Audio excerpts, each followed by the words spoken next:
Hi everyone, welcome back. Today is Monday, so it's Hancock Park's virtual experiences Discovery Stories today.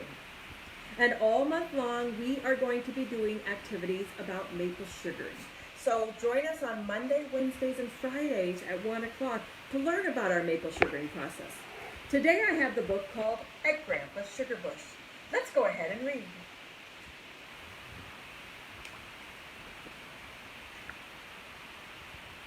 During school spring break, I go to my grandpa's farm. He's working in the sugar bush and needs my help. Warm weather in February makes a hard crust on the deep snow. We haul sap buckets and spiles to the sugar bush on sleds. In the fresh snow that fell overnight, we see fox tracks and weasel tracks. Red squirrels scold us from the spruce trees on our way to the sugar bush.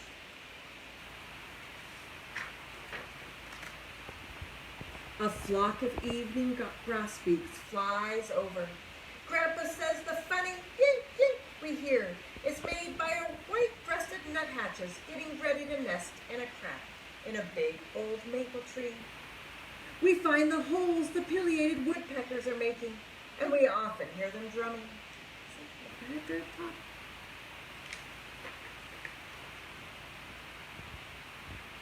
Many of the sugar maples are more than 100 years old. Grandpa knows every tree in the bush, just as his dad did. Someday I will too. Grandpa drills a hole in the first maple tree on the southeast side. The bright spring sun warms that side first, and I clean out the wood shavings with a twig.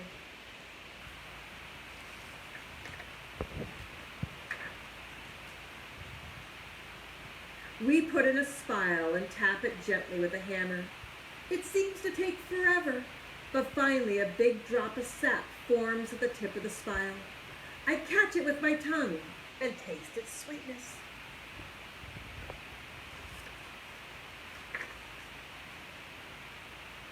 We hang a sap bucket from the spile and cover it with a lid. For a while we can hear the plink, plink of sap dripping into the bottom of the bucket. Grandpa says the first robin always sings on the day that the sap starts to run.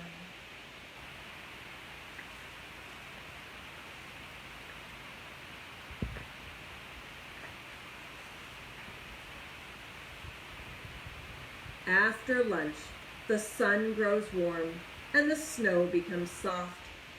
Grandpa's feet leave deep holes in the snow. Mine leave little holes.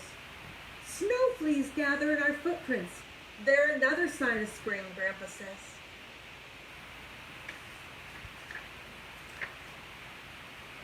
Every day we collect the sap, carrying it to big barrels near the boiling place. Last October, Grandpa felled some dead trees, and he cut them and split them into firewood. I helped him haul and pile it.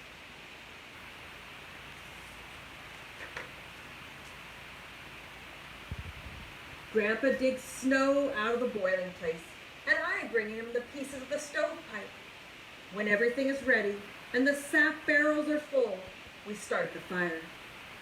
First smoke, then heat waves rise up the chimney. Soon steam from the sap pan will smell sweet and mapley. Whenever we're thirsty, we cool the boiling sap in the snow and drink it. It gets sweeter and sweeter and stickier and stickier.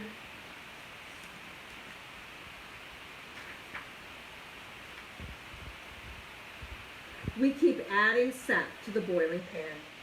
If it boils dry, the syrup will burn. Grandpa skims off the foam with a large tin spoon full of holes. Every hour he builds up the fire in a long tunnel under the sap pan. I ask him to let me put the first stick on the bed of the glowing red coals. The heat makes my face tingle.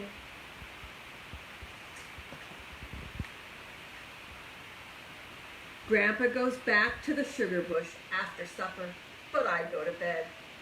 Working in the bush makes you hungry and very tired. One night he lets me come along. a big sugar moon lights our path.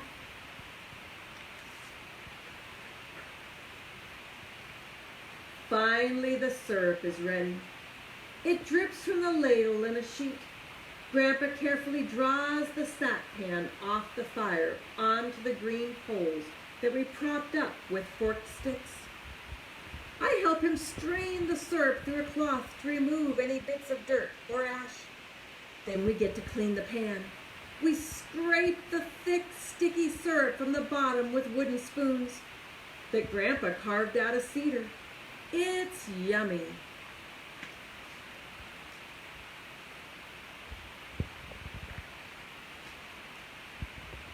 We pour the warm syrup into old cream cans. When it's cool, we haul the cans out of the bush on a sled back to the farmhouse.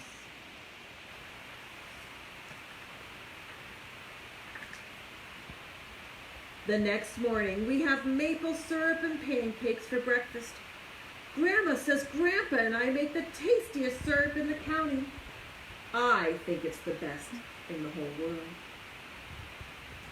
Now, I hope you enjoyed reading our book here, Grandpa's Sugar Bush. We're going to continue through the rest of the month reading some more books about maple syrup and maple syrup time and maple sugar here. So join us again on Wednesday and Friday to learn some more about this wonderful thing that goes on. See you, everybody. Bye.